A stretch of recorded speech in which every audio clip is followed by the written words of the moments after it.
We are live. Hello, everybody. Gonna wait a little bit until more people join the stream. So today is the 2-year mark of Russia's full-scale invasion of Ukraine. And of course, this has not been ongoing just for 2 years, but the war started 10 years ago. But 2 years since the full-scale invasion started. So February 24th, 2022.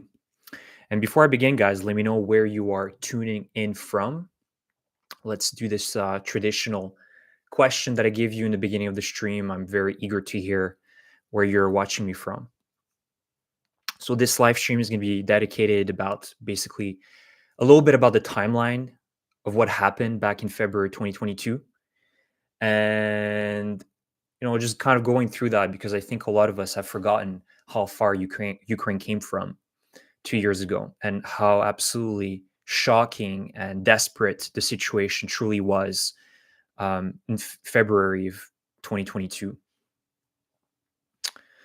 So I already have some viewers. One is from Kitchener, Ontario. Hello, Tom, Bruno. Fateh, London, England, or London, Ontario. South Africa, Pretoria. Nice. The capital of South Africa, or I believe it is the capital, Pretoria. Flatlander from Saskatchewan, Northern Ontario. Where exactly, Joey? UK. Nice. Okay. There's 2 Londons. There's one in Canada as well. Although it's not, no offense to my Canadians in London, but of course, London, England is much better. Hola, Chris. Show from Vyshyvanka. Yes, this is, I'm wearing a Vyshyvanka today. It's 2 years since the invasion started, and I want to show a little bit of my Ukrainian drip or attire. Bonn, Germany, Sudbury. Nice. I love Sudbury. It's a beautiful city. And the environment around Sudbury, Ontario is really, really cool. I've been there a few times myself. And the mines in Sudbury that believe are producing copper mines, if I remember correctly, very important for the Canadian economy. Привіт з Ontario область. Привіт, Hugh. Edinburgh, Scotland. Nice. Bill says he's from Edinburgh, Scotland. I have a lot of friends in Ukraine. Family also have been there during the war. Nice. Yeah, thank you for supporting the Ukrainians. And I'm sure in England, especially in London, there's a lot of English people, and Britain overall has really supported Ukraine very, very strongly ever since the war started, even before. So Ukraine owes a lot to the British people. I'm here from Guyana, South America. Ooh. Yeah, Gabriel, let me know what's going on right now because I know Venezuela has, some is being very, very, very Russia-like right now, with their basically interests in Guyana. They want to pull off a similar type of attack like Russia did on Ukraine. And how realistic is that as well? Because I know that in order to take the territories that they claim is theirs, they have to go through like essentially an Amazon forest, which is uninhabited and has no access roads. Phil Upson, I didn't skip you. You're from Eastern Panhandle, West Virginia, USA. Nice. Okay. Former Montreal, Ottawa Pegger here. Good day, mate. Watching from Melbourne, Australia. Wow. So you lived in Montreal, Ottawa, Winnipeg, and then you moved to Melbourne. Which one is your favorite? Super Goujon. Yeah, I mean, already my viewers are already pretty much all around the world. We have some people from South America and Europe, Canada, evidently, the United States. So today's live stream is really going to be dedicated about first going through the timeline. I want to talk a little bit about the timeline because we forgot how dire the situation really looked like. And I know that most of you can recall your feelings if you were following this war in February and March of 2022, how absolutely dire the situation was for Ukraine. And I want to go through that. Also, the title of this live stream is about 2 years of failure for Russia. And I think if we can also even call it 10 years of failure for Russia, because this is not just 2 years. It's been 10 years that Russia's been actively trying to undermine Ukraine and make Ukraine collapse and fall into Russian hands. So the true title should be 10 years of failure. Of course, let's be objective. Ukraine has had its fair share of failures, of obstacles, of things they could have done better. But I want to really focus on Russia's failures because they started this war. Pepino Oblast, Puerto Rico. Yes, nice. So let's first begin about you can let me know in the comment section, how did you feel during on February 24th, 2022, when you heard the news of the full scale invasion when it started? I remember in my last year's live stream on the 1 year mark, I already shared some of my feelings. I was honestly, it's the very first time I had such a panic attack. I was just like, because it's your identity that is in question, right? The existence of your culture, right? And I think the Ukrainians very well knew what would happen if Ukraine would fall. Massive repercussions and genocide of the Ukrainian population. And just knowing that, it was just like your heart just dropping 1,000 feet. And I was hurt. I was shocked. I had like panic attacks. I just didn't know like how we could overcome this, and especially the Ukrainian people living in Ukraine. You can only imagine how terrifying this must have been for them. So basically, many people, thought that this would never happen. I expected it to happen, but part of me was kind of a dissonance of like, yeah, it's gonna happen, but maybe it's not gonna happen, right? There was part of me that didn't want this, and didn't want to believe that this could potentially happen, this full-scale invasion. But I was anticipating this to be much smaller, not the scale that Russia did on February 24th. I was really expecting more of an eastern push in Donbass, where the Russians were very well prepared already. They had experienced men, they had mobilized as well people from the DPR, the so-called Donetsk People's Republic, and Luhansk People's Republics to, essentially mobilize and have enough forces. So I really thought that the main push would be perhaps towards Mariupol, trying to break through and go first towards Mariupol and have that one only offensive. But what we saw is just a general offensive in all directions. First in the north, the east, and the south, with the south being probably their most successful one. And we'll talk a little bit about the events as well.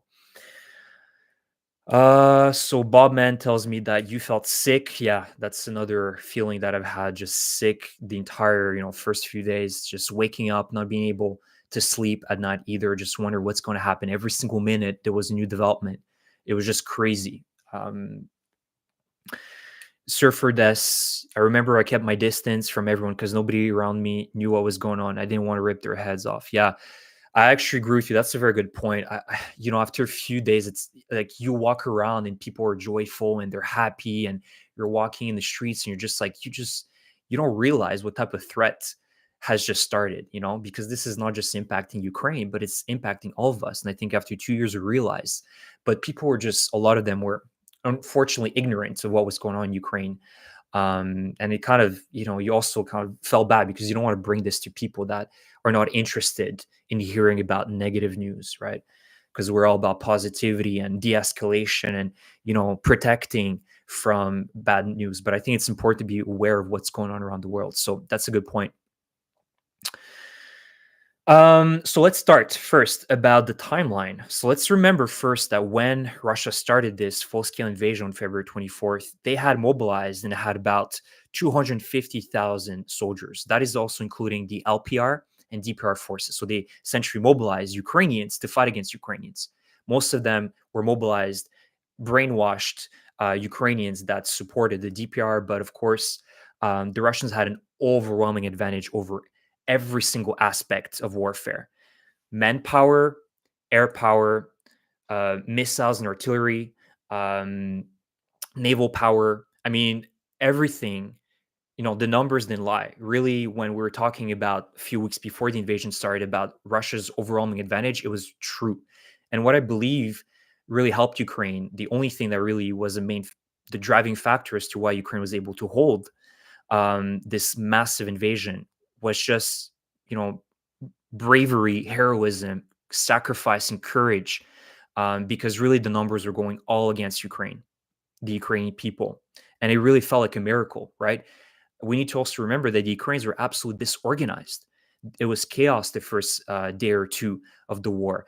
There was no one in the defense lines, right? Ukraine had to literally catch up and get to those positions as Russia was just driving through open roads without barely any resistance whatsoever until they start reaching the big cities.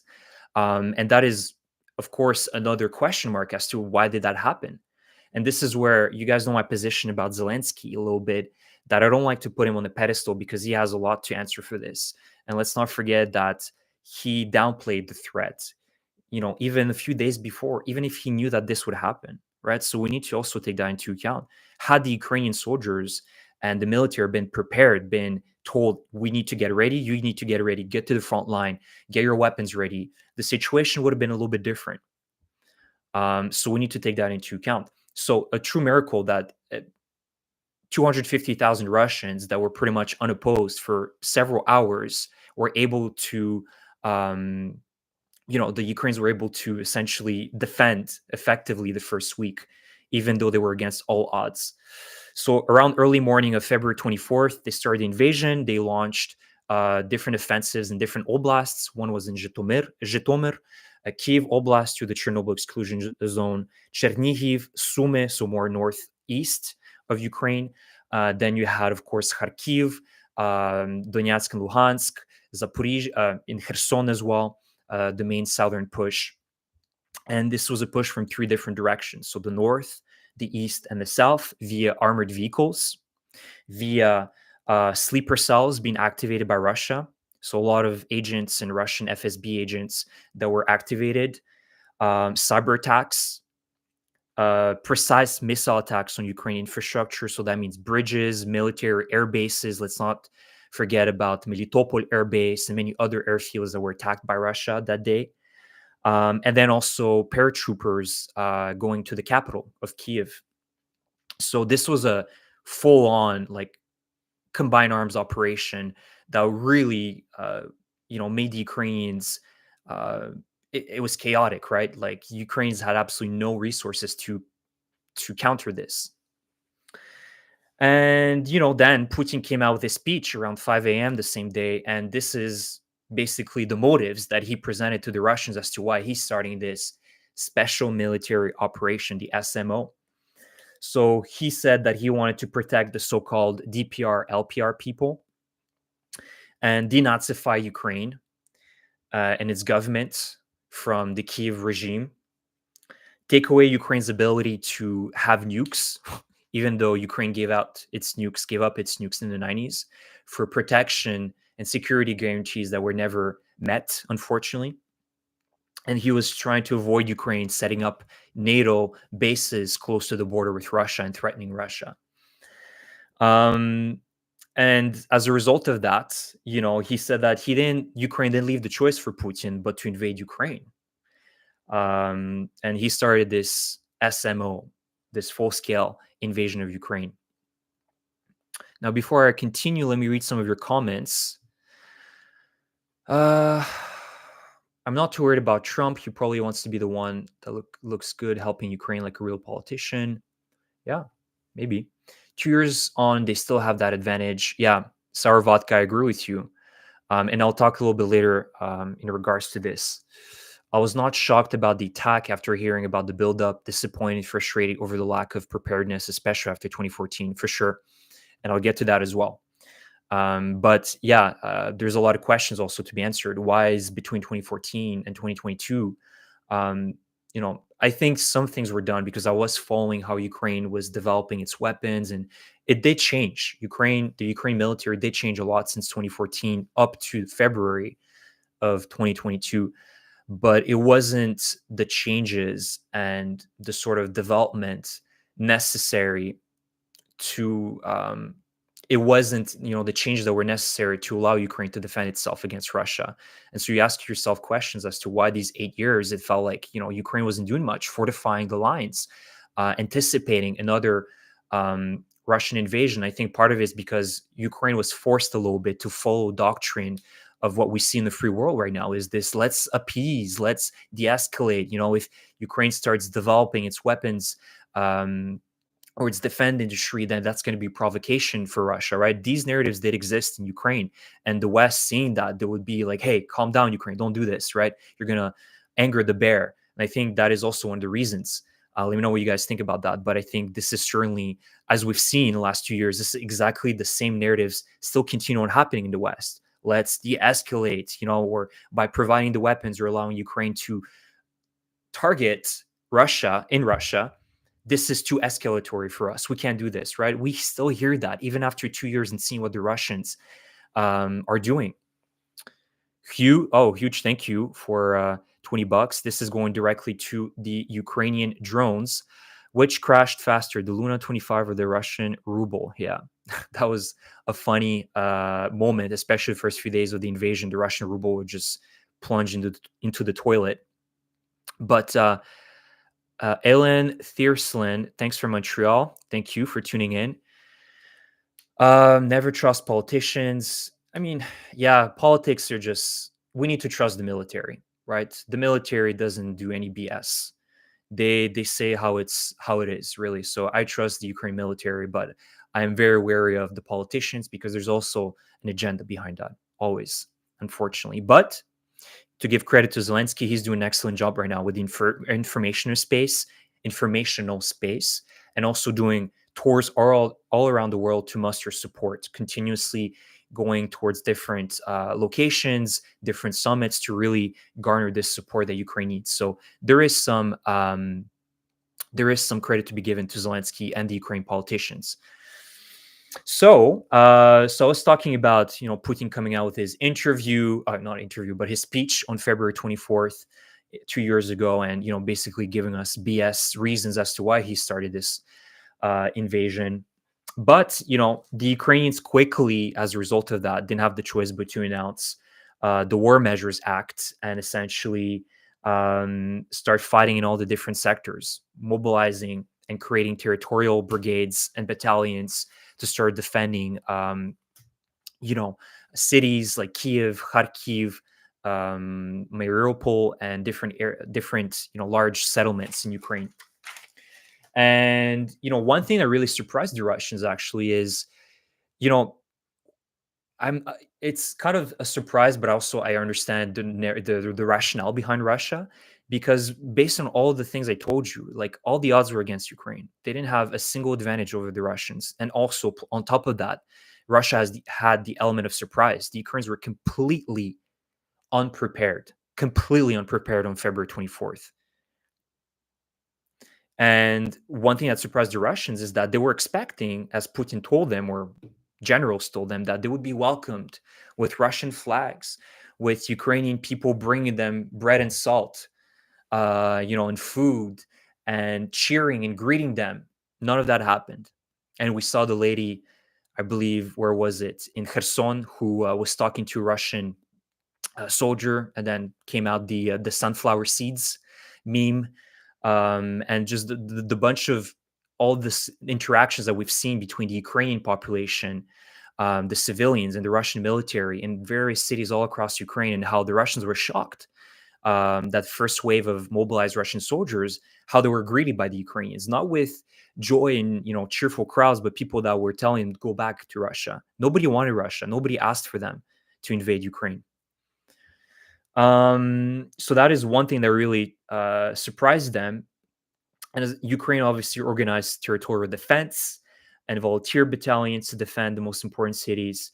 And we need to also understand, remember, the first week, it was so chaotic, right? You had these block posts and volunteer blockades, and sometimes there was also instances of friendly fire in Kiev or in Kharkiv, where essentially Ukrainian militia was shooting at its own, because they just didn't know if the person that was trying to cross the block post was actually one of their own, right? There was so much confusion and chaos, and unfortunately that is another one of those factors of the chaos that existed that first week or two in Ukraine. So following that, the Russians quickly passed through the Chernobyl exclusion zone, basically without a single shot fired. That's about 100 plus kilometers that they just passed through without a single issue. And what was their main goal is to secure Hostomel. Hostomel, this large not industrial, but cargo plane airport that was outside of Kiev, in the suburbs of Kiev in the north. This was their main goal, right? The Russians wanted to go for a quick blow, and for that they needed to take the capital, right? And unfortunately, Belarus allowed the Russians to mobilize enough forces to be able to go for Kiev very quickly the first day. And so they were going for Hostomel because it was a crucial, obviously, airport that would allow the Russians to take control of the airport and then bring their Ilyushin 76s and other cargo planes to start, moving more heavier equipment, tanks and BMPs into the capital and set up basically a military logistics hub right by the suburbs of the capital of Kiev. So, what was really truly a heroic and brave move is that the Ukrainians knew exactly, and the Ukrainian intelligence was actually aware that the Russians were going for Hostomel, so they quickly moved towards the airport and secure positions to start hitting the Russians. If you guys remember the first videos of February 24th, 25th, you saw these 18 Russian helicopters flying towards Hostomel through the capital of Kiev from the east side of Kiev, the left bank to the right bank, heading into Hostomel, and you saw some Ukrainian air defense systems being activated, the Stingers hitting the Russian helicopters, or the Strelyas. I think they were Strelas that Ukraine had, and just managing to shoot down about 2 or 3 of them on the Dnieper River. So the Russians were trying to go and capture this airport at all costs, and they brought 18 of these helicopters that flew from Belarus.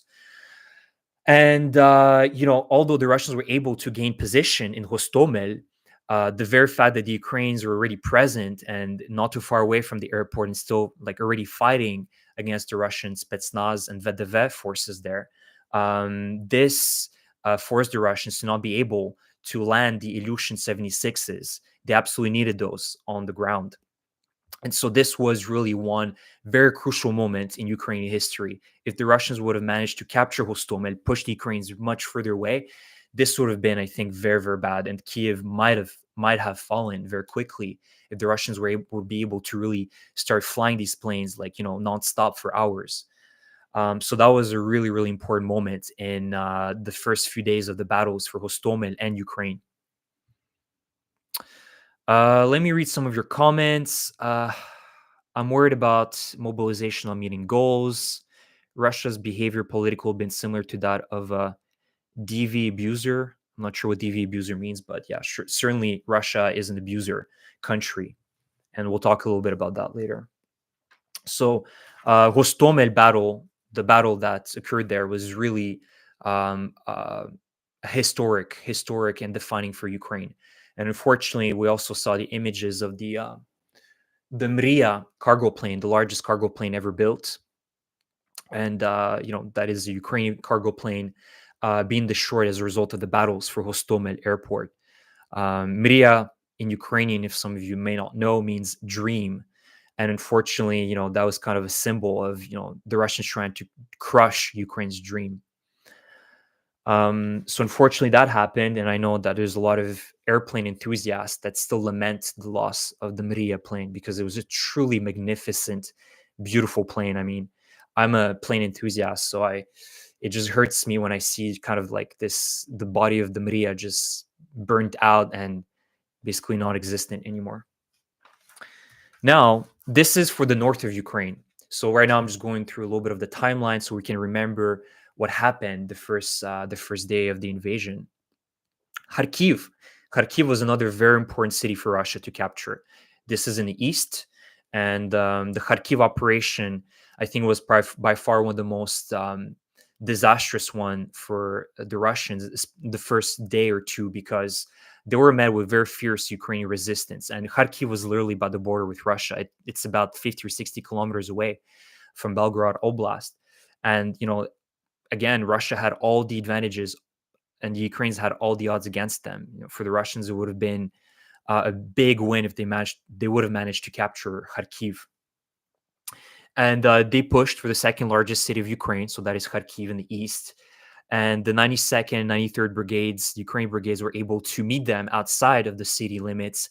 And we saw these first images and videos of the destroyed Russian columns of BMPs, T-80s, T-90s, just absolutely obliterated by the Ukrainian forces outside of Kharkiv. But the Russians continued on pushing for the next few weeks as well.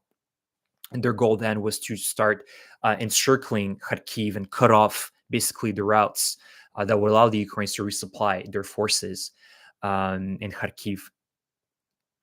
And the eastern side, the Ukrainians were much better prepared in the eastern front. So that is more towards Luhansk and Donetsk. The Ukrainians already had fortifications. They had about 50% of their manpower already located in Donbass. So Donbass was less successful for the Russians, but I don't think it was their main goal. Their main goal was really pushing through the areas where Ukraine wasn't prepared whatsoever, and that was in Kiev, in Kherson, and also kind of northeast of Ukraine. But the southern sector, so that is Kherson, was the most disastrous one for Ukraine, and there's a lot of questions that haven't been answered here. This is by far where there was probably the biggest amount of traitors and defectors on the Ukrainian side that helped the Russians actually have a quick, swift push to Kherson. Within less than a few hours, they managed to get to Novakakhovka Dam, right? Like, how did that happen? The Chonhar Bridge wasn't even blown up, even though they were claiming, the Ukrainian military claimed that it was mined. So why didn't they, destroy it? Antonivsky Bridge as well. Why didn't that bridge get destroyed the very first day? Right? This obviously would have complicated the Russian advance towards Kherson, and then the occupation of the right bank of Kherson would have been avoided, in my opinion, because building a pontoon bridge through the Dnieper River is extremely complicated, especially in that sector, because it's much more large compared to other areas. So again, why didn't the Antonivsky Bridge or the Chonhar Bridge, which connects Kherson to Crimea, why wasn't that blown up the very first few hours, the very first few minutes, I should say, of the invasion? And that was the most successful front for the Russians, was really the southern offensive, where they just literally within a week managed to get to Mariupol and connect the two dots, a push from Donetsk side and a push from Kherson, Zaporizhzhia side towards Mariupol. And within a week, the Azov brigades were already encircled in Mariupol. And then we know what happened after 3 months of heroic defense of Mariupol. What happened after? And even, of course, even if the Chonhar Bridge would have been blown up, I have no doubt that the Russians were anticipating that as well. So they have excellent engineering battalions, the Russians, and they're most likely prepared with pontoons and engineer battalions to, quickly set them up to start crossing. So, but still, even those few hours of the Russians trying to set up a pontoon bridge through the Chonhar kind of delta would have made a difference. Perhaps it could have brought the Ukrainian forces much closer to the front line, to the battles, and the Russians would not have had the same type of success as we've seen in the southern direction. Yes, Surfer, please like and share my video, my channel. It's a huge help, and it helps me, get a bigger outreach and talk about this war to more people with a pro-Ukrainian view, because we need more pro-Ukraine content. Let's not forget that there's a lot of Russian agents, trolls operating all different social media platforms, whether it be YouTube, Twitter, TikTok, whatever. The Russians are very good at that. We have seen our fair share of trolls working 24/7 for the Kremlin for that bag of onions and potatoes and carrots. So they work very hard. Now, that was for the southern direction, which was unfortunately the most disastrous for Ukraine. And unfortunately, the Russians managed to get all the way up to Enerhodar and capture the biggest atomic reactor, nuclear reactor in Europe. How did that happen? Surely because there was a lot of traitors and defectors and inefficient leaders in the southern direction. Actually, the Zelensky administration said that when they had this cabin, the war cabin set up the very first few hours of the invasion, where all the military leaders connected, and basically this massive meeting between all the stakeholders in the military and the Zelensky government. The southern, the leaders and the governors of the southern direction didn't tune in. Most of them didn't. So they were certainly paid off by FSB agents, and they were, Russia definitely played some tricks there. So that's why the southern direction unfortunately fell so easily to the Russians and so quickly. And so that's a little, kind of breakdown of what happened the first day of February 24th. Very chaotic. Ukraine was not prepared, and against all odds, Ukraine managed to resist and hold for those 3 days. Because everybody was discounted Ukraine, everybody from the West, although there was a massive outrage, right? European nations came out and said, "Oh my God, this is terrible. Russia, stop this senseless war. Please." There was an outrage within all the leadership. And although that's very, very great, and the Ukrainians are thankful for that, we saw absolutely very little for most of these countries in terms of help. They sat and watched because they were afraid that if this was a quick, and I understand, I don't want to point fingers, but they thought that Ukraine would fall very quickly. It made absolutely no sense to give help to Ukraine, and might as well just try to appease, the Russians. And so I understand that, but unfortunately, this also came at a great cost for Ukraine the first few days. But a big shout out to Poland. Poland opened its borders, and a lot of the Ukrainians to, the ones that were fleeing the capital, Kiev, and other cities, they've opened the borders. And a huge thank you to my Polish friends. I know there are some difficulties right now, especially with the border and the Polish farmers. So also, I think they're a minority, but they're putting kind of blockading, Ukraine cargo, and even Ukrainians trying to cross the border between Ukraine to Poland. But they were a massive factor in helping Ukraine in the early phase of the invasion. Really, a huge thank you to the Polish people. And although there are some difficulties right now, I think it's just a minority of pro-Russian Polish people. Imagine that. After all the hell they've been through in the past, there are some pro-Russian Polish people. Think about it. So imagine in Ukraine, it's not a surprise in Ukraine there were so many, even to this day, traitors, defectors, people that are collaborating with Russia. They're very good at this. They're very good at manipulating, at propaganda. And I think their best manipulation tactic is saying, look what the free world is doing, the West, the evil USA and Britain, what they've done in the past, right? They're very good at manipulating, creating these stories that we are evil and we need to eat ourselves, right? The only hope Russia has is trying to have the West break down and collapse from within. And that's what they've been doing for decades, if not centuries.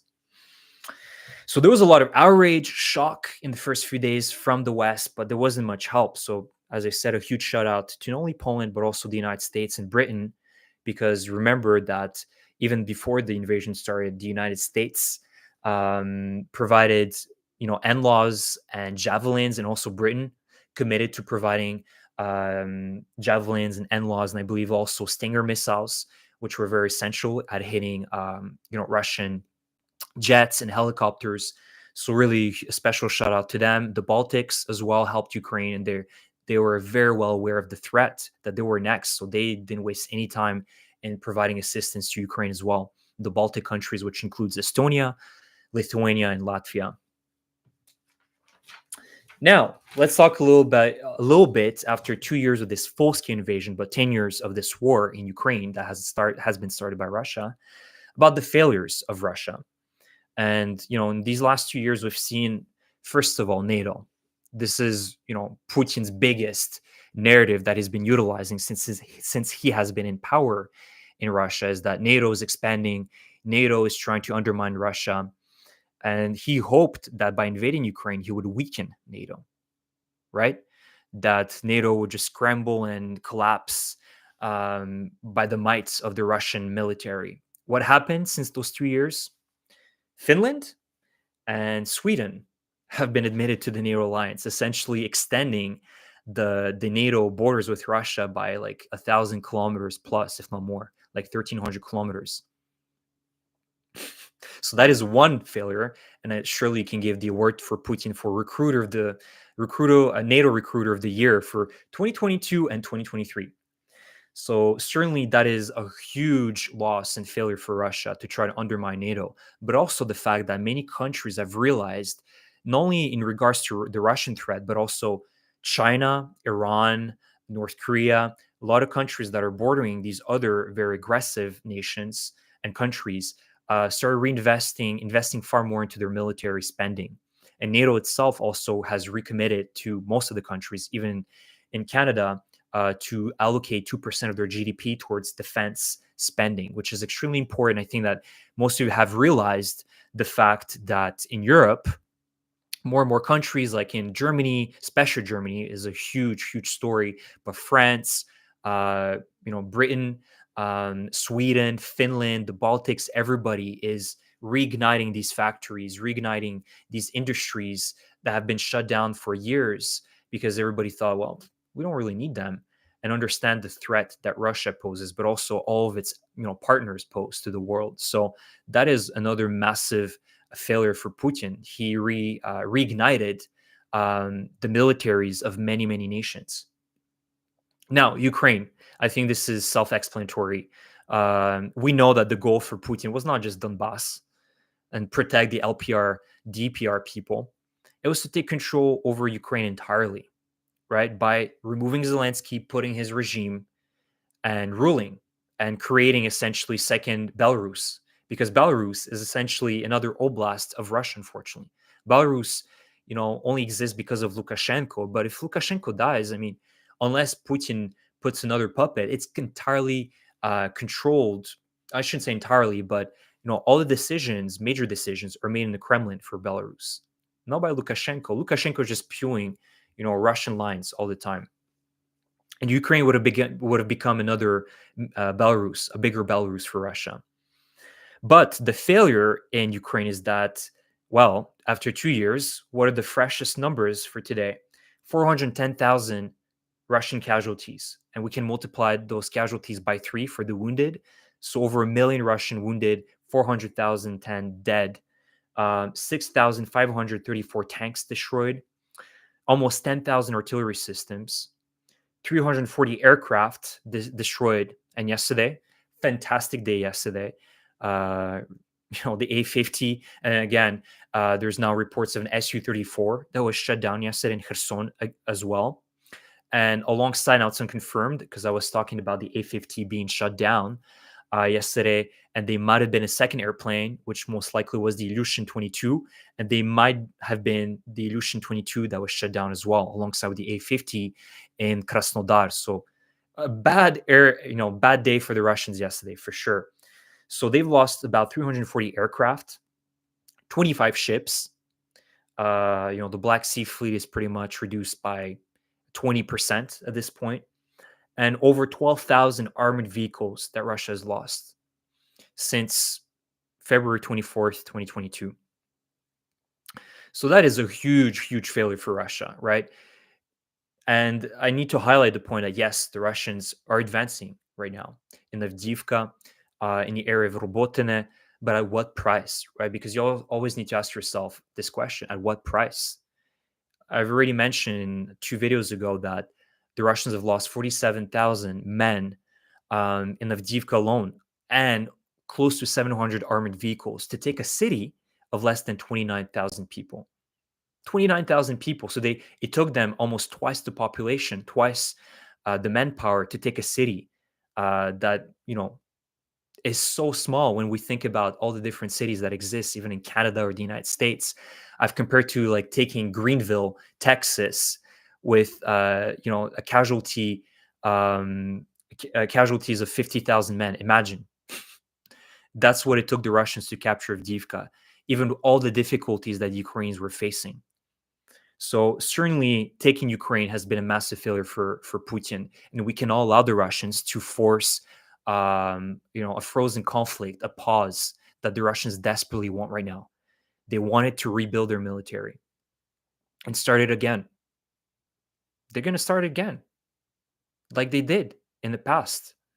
Sure, this time, trust us, we're going to stop it. That's what Putin's going to say, and all his little minions. And they're going to start an invasion again. So we can all allow the Russians to stop this conflict and force the Ukrainians again into a bad deal. Let me read some of your comments, guys, because I've talked for a while. So, a little late, but Canada here, just outside of Ottawa. Cool. Thank you for tuning in, Purcell. Um, did javelin missiles help in the defense of Kiev? I believe so. I've seen some footage. It was outside of Kiev, in the suburbs. If you guys remember, in Irpin, in Bucha, a lot of these javelins and NLAWs were actually being used in the fields outside of these areas, and also in Chernihiv, because there was also the other Russian offensive that was going on the left bank of the Dnieper River towards Chernihiv, towards what is that suburb of Kiev? Brovary. Brovary was a very significant town that the Russians have crossed because they also want to encircle Kiev from the left bank. Kiev from the left bank. So certainly the javelins played a very, very effective role in destroying these massive Russian columns that were going towards Kiev. Looking forward to see you visiting Puerto Rico. I hope so. One day I surely will visit. One thing I have to say, especially considering that Ukraine is dealing with active invasion, traitors are being dealt with too delicately. Should be minimum of 20 years prison for spying, collaborating, etc. I'm not a law expert here, so I don't know what would be a fair, um, a fair decision, or a fair sort of trial for this type of for treason. But certainly, I agree with you that it's very, it's done way too delicately in Ukraine, and actually, some of them that have been actively working for Russia are still walking the streets of Ukraine, not even being touched. So what's going on? All these oligarchs like Akhmetov and many other ones. Nothing's really going on. All these pro-Russian deputies that were saying that Russia will never invade Ukraine, right? Trust us. And if they come, they will liberate the Ukrainian people. And they're still walking. So there's a lot of issues in that regards. I remember when Moskva went. Yeah, that was great. And that was in April of 2022. A nice surprise and a huge embarrassment for Russia. And basically, it was a foreshadowing of what would happen and what would be the ultimate demise of the Russian Black Sea fleet in the Black Sea. Britain deserves credit for leading the way, absolutely. And Boris Johnson, if you guys remember, was a very vocal supporter of Ukraine. He came in before to Ukraine. And thanks to Boris Johnson, for supporting Ukraine and believing in them and really leading the way for many other European nations to get their act together as well. Troll alert. Yeah, Stokes. This is factual. No. Do you think the ceasefire talks in Gaza are adding pressure for Russia and Ukraine to follow the same path? I mean, the conflict in the Middle East right now is completely different from the Ukrainian conflict. We're talking about a conflict that's been ongoing for like over a century, and the Ukrainian conflict is far more black and white than in the Middle East right now. And we shouldn't be comparing both conflicts. Like, the Ukrainians have a very righteous war against the Russians. Whereas in the Middle East, it's far more complicated. It has historical implications, and I can see from both sides, their points. But certainly, I cannot support Hamas. I don't support Hamas whatsoever. It's a terrorist organization that needs to be destroyed before there's any kind of future for the Palestinians. But it's not the same conflict whatsoever. And it's not fair to impose the Ukrainians another ceasefire that we know will fail. The Russians have lied so many times in the past that we know that any signature made by Russia is worth less than toilet paper. I can wipe that any day in the bathroom. 50,000 is our entire Canadian army. I know the Canadian military is in the very bad shape, and I've talked about it in my last live stream last year. It's sad because the Canadian military had a very good reputation after World War II. The Canadians liberated several areas of Europe, and they were known to be a very good army.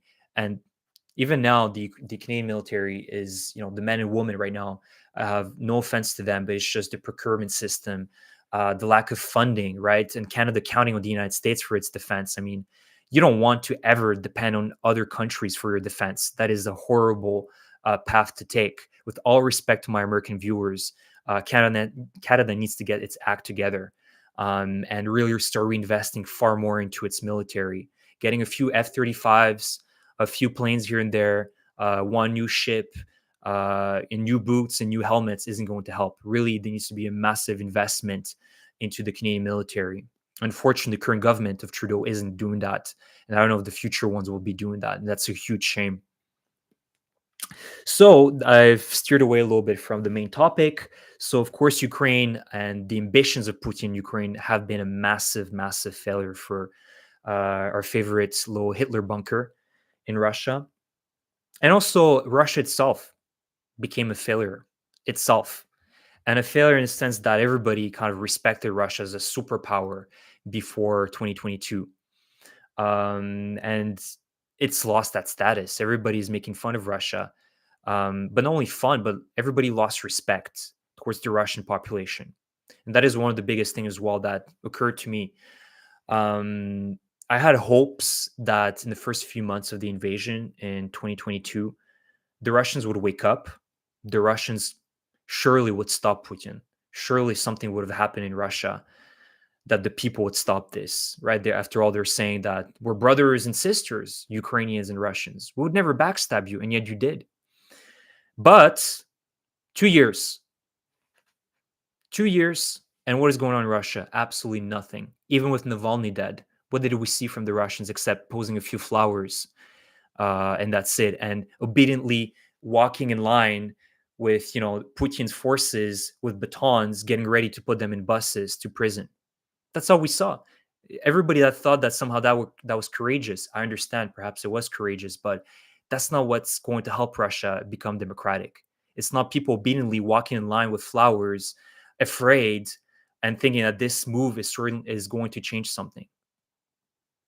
So, unfortunately, the Russians and the majority of Russians at this point are supporting this war, this invasion, and even with the lack of even those that aren't doing anything, or fearful or not, partaking in the against Putin's regime, are supporting the war. So we need to really understand that, and we need to stop pretending that this is just Putin's war. This is certainly the the Russian people's war, and they fully support the killing of the Ukrainians, um, because they like it, because that's how Russia operates, and we've forgotten about it, right? Like Russia's very good at at kind of stopping these conflicts, making us think, gaslight us, and tell us that's none of your business. No, we're a loving society. We're just come to us, and we'll show you how loving the Russians are. They're gaslighting, and they're very good at it. And whenever they pull off invasions like that, they gaslight us into making themselves as the victims. That it's you who forced us to do this, right? So they also like to play the victims a lot, and that is a very good manipulation tactic by the Russian people. And we see that even with the Russian liberals, they often victimize themselves. All these so-called liberals, where it was Navalny or some other Twitter pro-Russian Twitter accounts, not taking accountability. They don't take accountability that somehow it doesn't come to their there's no conclusion to their heads where it's our fault that Putin came to power. It's our fault that we didn't do anything for the last almost 30 years since Russia's become a democracy. No accountability whatsoever, just victimization. The poor Russian people, what do you expect them to do? They had no choice. They need to sit quietly at home and do nothing because the Putin regime is oppressive. As if the Ukrainians don't have a choice right now. They don't have a choice. The Ukrainians need to fight every single day for their existence. So this is one of the most frustrating things for me. And I don't really have much respect for the Russian people. They have absolutely shown zero indication, um, to show to us that they're willing to go down the right path. So, da, da, da. I still remember his last name was Brown, first name Warrants. I'm not sure what you mean here. Yes, we've had good relations with the U.S. for nearly 100 years now, but we can't expect that will be the case forever. Even if it is, the U.S. is suffering and declining along with the rest of the West. Yeah, it's not just the relationship. It's just Canada needs to have a military that is functional and is not dependent. We have absolutely zero industries right now that are producing shells or weapons or just being able to resupply itself. When you're dependent on the United States, of course, your interests are at play here, whatever happens. You're right. You can't trust Russians. Absolutely. Do not trust Russians. Do not trust them. Right? just they have to prove to us that they're trustworthy at this point, um, because that's just the way it is. 2 years, 2 years, and there has been zero. There's been a lot of brave Russians. We need to, there's a lot of outspoken critics of Putin, Russian critics, and for that they need to have. We need to give them credit, but they're a small number, unfortunately. There's great Russian channels of Russians talking about, um, you know, them fighting the Putin regime, and also you have brave Russian soldiers fighting alongside the Ukrainians. But they're just such a small number that it's hard to say that, yeah, all the Russians are actually against this. I can't say that, and we need to generalize a little bit here, unfortunately. And bringing me to one of the last point about Russia as a failure. I mean, they've lost the entire respect of the free world. Wherever there's a Russian, they're ashamed of calling themselves Russians, right? I've seen that multiple instances where Russians pretend that they're Kazakh, or they're from Georgia, or they're actually Ukrainian, right? There's a ultimate shame within a lot of the Russians, following what happened and seeing that the world doesn't respect that. The world doesn't accept that as an okay behavior. But also, the fact that Russia's lost foreign investment for decades to come. You think those businesses like Nike, Mercedes, uh, the list goes on, thousands of businesses left Russia. They're not setting foot again in Russia ever again. And Russia doesn't have the capacity to bring them back or create these or innovate. And so that is a massive capital flight that will never come back within our generation in Russia. That is 100%. Russia became a vassal state of China. Russia is completely dependent right now on China, and China knows this, and they were playing this for their advantage. So China basically jeopardized its autonomy for those short-term gains in Ukraine, and became a vassal state of the Chinese CCP um, party. So, again, instead of being a superpower, they've become a vassal state. And the other initiatives that Russia created before the war, like BRICS, this like financial alliance between different nations like China, India, and South Africa, isn't really working because Russia is not seen as an even player. The CSTO, as I mentioned yesterday, Armenia pulled out. Kazakhstan is trying to pull out as well, and they tried to reduce their alliance and partnership with Russia. And so there's so many initiatives and failures right now in Russia. Um, that is mainly thanks to the war, because everybody saw the Russians for who they are as a nation, and as also as people. So, guys, I'm not going to take more of your time. I'm going to try to get to the 1 hour mark. I'm going to read some of your comments, and then what we need to see or expect for 2024, some homework for the Ukrainians, the Ukraine military, or the Zelensky administration as well to do, or things that the steps necessary for 2024 on the Ukrainian side. Let me read some of your comments here. Iran, China help because it is convenient to them. You mistake BRICS and economic talk fest for defense alliance mate. Brazil do nothing. India ripping off Russian oil. China printed new maps. Yeah, I've seen them. China is taking a little bit of territory from Russia. 25 years ago, the Russians missed a golden opportunity when Putler rose to power to become a functioning and contributing member of Europe. Yeah, and again, Russia has all the resources, all the conditions to be a superpower, truly biggest country in the world. Why would they need even more territory? That's another question mark, because they're imperialists, but all the resources they could ever imagine, population for that, right? Like, they can become a superpower, and they decide the path of kleptocracy and their Tsar leading them, which is stealing every single dollar from the pockets of the regular Russian and oppressing them in the same time. And no innovation whatsoever, even though Russia has all the resources there, right? Like, what has Russia done in the last 30 years in terms of innovation? Can you name me one Russian product that, like, came to the West? I can't even name one. Even if it's one or two, I mean, for a nation of 140 million people, it's pretty pathetic. And why is Russia right now, along one of the is able to produce a lot of revenue is because of their resources. That's the only thing that keeps Russia afloat, even during this war, is their fossil fuels, um, their rare earth, precious metals that they have, and other type of minerals that they have. That's the only thing that keeps them afloat right now. So before I finish this stream, and a huge thank you for your support, guys. A huge thank you. I really appreciate every single one of you. You guys are fantastic. All my pro-Ukrainian viewers, my pro-Russian viewers, you guys can go to hell. I don't care about you, and I laugh at you. Honestly, I laugh at you. Any of your comments, they make me laugh because you still need to work hard for those bags of onions and carrots. But for my pro-Ukrainian viewers, the people that support Ukraine, a huge thank you for your support. And I read your comments. I try to interact with you guys as much as possible. And you guys are also a voice for Ukraine. Wherever you live, don't forget to spread word about Ukraine. It's not rosy, and I try to bring you objective news as well. I talk a lot about what's going wrong in Ukraine, and I hope that you guys appreciate that, because I'm not trying to paint a picture that everything is great, because there's certainly a lot of work to be done on the Ukrainian side. But one thing I know, and one thing that the Ukrainians have shown us since February 2022, is that they're brave people and they're willing to fight, despite, even if the government is corrupt, in Ukraine. Despite that, there's a lot of traitors. The Ukrainians have always fought, and they've organized themselves to fight against oppressive, regimes in the past. And it's really like the spirit of the Ukrainian people is like that.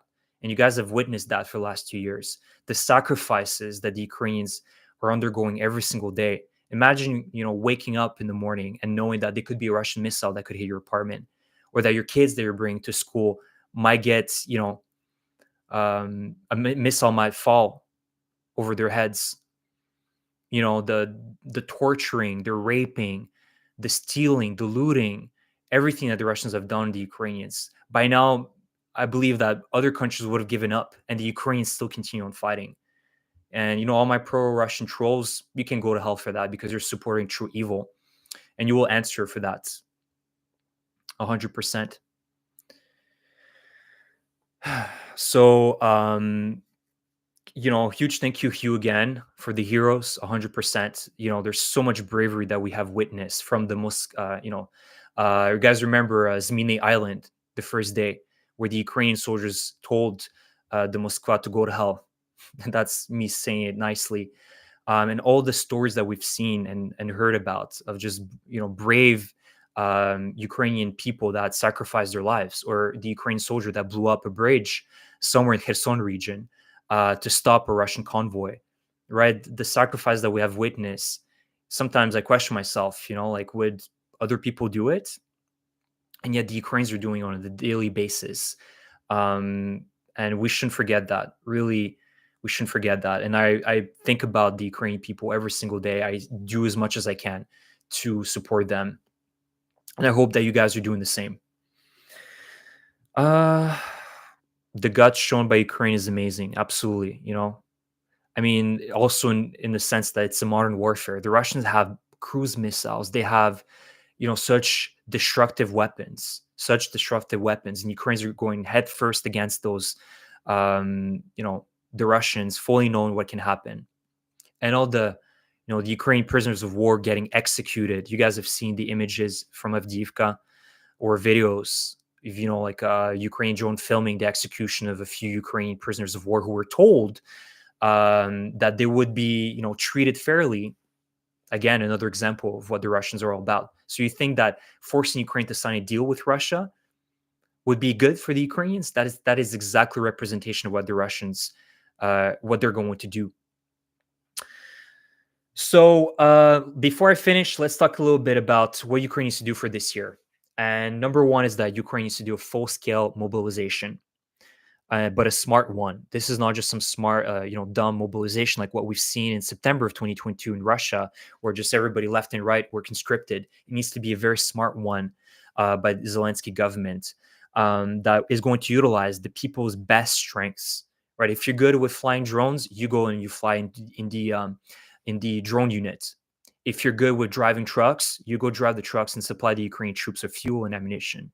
If you're a good cook, you work as a chef for the Ukrainian military, right? Like we need to utilize the people's best strengths because otherwise, it's going to be very inefficient mobilization. And really, we need to take into account the expertise of the Ukrainian people, but that is a must. Ukraine, and like in Israel, Major Tom, thank you for this comment. Mandatory, service. Ukraine has no choice but mandatory service. And trust me, I've seen some comments calling me warmonger or whatever, more bloodshed. No, right now the Ukrainian cost of lives is going to be far less than if Ukraine falls. And then we've seen what happened in the past, like the whole Domor. Millions of Ukrainian people were killed by the Stalin regime because they opposed the communist regime in the early 20th century, where Ukraine had that brief period of independence between 1917 to 1921. And as a result of that resistance, and the Ukrainians trying to create this independent state, sovereign state, millions of Ukrainians were killed in the famines and gulags and the repressive Stalin regime and the communist regime. So the mobilization needs to happen. The Ukrainians, as we've seen since the beginning of this year, need to continue hitting Russian industries. That is factories, refineries, oil terminals, steel mills. Yesterday, another great hit by the Ukrainian drones at Lipetsk, one of the biggest steel mill in Russia, and just on a daily basis, hitting these key vital industries that are allowing Russia to get a revenue stream and continue funding this war. And we've seen that the Ukrainians are adopting this strategy very strongly this year. An increase of attacks, drone attacks on Russian targets almost on a daily basis at this point. There's a few days of break, but the Ukrainians are really prioritizing this, and this is great to see. Ukraine needs to continue building fortifications and trenches and defensive lines along the contact zone. That is evident, unfortunately, if you want to stop the Russian advances, because their main strategy is hoarding a bunch of Russians into one area and storm and storm and storm with meat waves. So the Ukrainians can hold them off, but with strong fortifications, trenches that are reinforced with bunkers. So that is another must along the entire contact zone, whether it be in Zaporizhzhia, in Donbass, or in the north of Ukraine. Ukraine needs to continue building these different multi-echelon defenses. Self-reliance on weapon production and ammunition production. Again, Ukraine can only count on itself, and we need to take into account that perhaps tomorrow the United States will stop completely its support of Ukraine. Perhaps tomorrow Europe will say, you're on your own. Even though that's not happening right now with Europe, and of course the United States is trying to do its best along considering its election year, Ukraine should only count on itself, really, and that means that they need to start building more industries to build ammunition, self-propelled howitzers, whatever is necessary to continue on the defense of Ukraine. So Ukraine needs to start or continue on with its path of self-reliance. And we've been seeing that, right? Like the production of drones is really there. The production of the unmanned sea vessels. Ukraine is now, I think, the Bogdana systems, which are Ukrainian self-propelled howitzers. Ukraine can produce about 6 to 10 of them per month, which is a start. But the Hrom 2 ballistic missiles, which have a range of about 700 kilometers, is still in the production or the planning phase. So Ukraine is on this path, but it needs to do more because you never know what's going to happen tomorrow. And last thing, which is more military oriented, but there needs to be a system that is created within the Ukrainian military, because I think this is a very common complaint from the Ukrainian soldiers of after action review, which is kind of a NATO standard here, but it's essentially a system which allows the Ukrainian forces to evaluate combat missions and operations that were conducted and seeing what went well and what went wrong, and really seeing it from an objective point of view, instead of just saying you go in this position and you hold the line there, or you do this without just basically following the orders, but not really understanding what the reason behind that was. And if it fails, then understand what happened and taking the corrections necessary to make sure that the next mission doesn't fail. That is very important for the Ukrainian military to go, turn away from this Soviet military doctrine that it's still is still very existent within the Ukraine military, unfortunately. This sort of no questions asked, you go and do this because I told you to. And then if there's a mess up, like we've seen, then the commanders get demoted, or everything is blamed on the soldier, right? There's like a scapegoat all the time without anybody taking responsibility, truly taking responsibility and doing the changes necessary. So these are the few things I've talked about that I think Ukraine needs to continue on doing. Some steps as well to achieve, especially the full-scale mobilization, but a smart one. And Ukraine needs to just understand this is existential for them. So Ukraine needs more men and women, unfortunately. And the cost right now is going to be far less than if we allow Russia to win against Ukraine in the future. Такой как Putin. We Americans need to support the Ukrainians. Trump is a traitor. Yeah, I certainly don't like Trump, and I've told you that he's just so unpredictable. I don't know what he's going to do. I'm going to always assume the worst because he's been pretty much very vocal about him really liking Russia and Putin. But he's just such an unpredictable president that it's kind of scary, right? He's I don't know, like it kind of feels like sometimes he's just running on his feelings. One day he feels one thing, the other one he does something completely different. So the unpredictability of Trump is what's very scary here. But the silver lining behind this, the silver lining is that the US military industrial complex is a massive, massive business. And I think the only reason right now, there's issues with the United States is because it's the election year.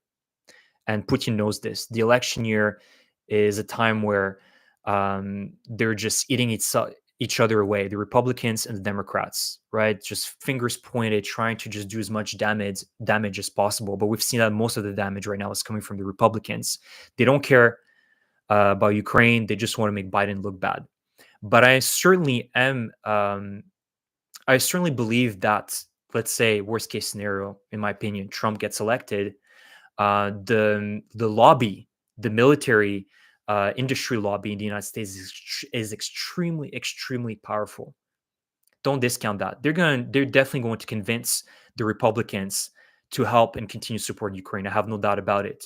The lobbying in the United States can be both a good thing, but also a bad thing. But in this situation, I think they're going to be a good thing. You think like companies like Lockheed Martin, Raytheon are just going to be standing idle? Let's say if Trump is elected, they're going to try to convince every single congressman and the Trump administration to invest more and help Ukraine, because that's a business. Money talks volumes, especially in the United States. So I think that certainly, even if Trump is elected and his government, or his administration is elected, or he's elected and he puts on administration, I think they're going to be convinced, certainly by the military lobby, that Ukraine is worth it. So it's just the unpredictability of Trump, what he's going to decide to do next, right? After a few months, maybe he might have a change of mind, and he's going to suck it up for Putin. Who knows? But certainly, there's no reason for Trump to also be under the heel of Putin. Putin right now is desperate. He's the one that's desperate, not Trump or Biden. The Americans right now are literally not investing any of their manpower into Russia, whereas Russia's losing everything: their business, their military, their reputation, their hegemony. The Americans don't have to suck it up for the Russians, right? Yeah, there's some FSB agents here and there, but I really believe that Trump can easily walk over Putin if he wants to. And I think that he does understand that to a certain degree. He's not a child. Trump is, to a certain degree, he has also advisors around him. So I don't want to just make it look like it's all like going to, be all hell break loose type of situation.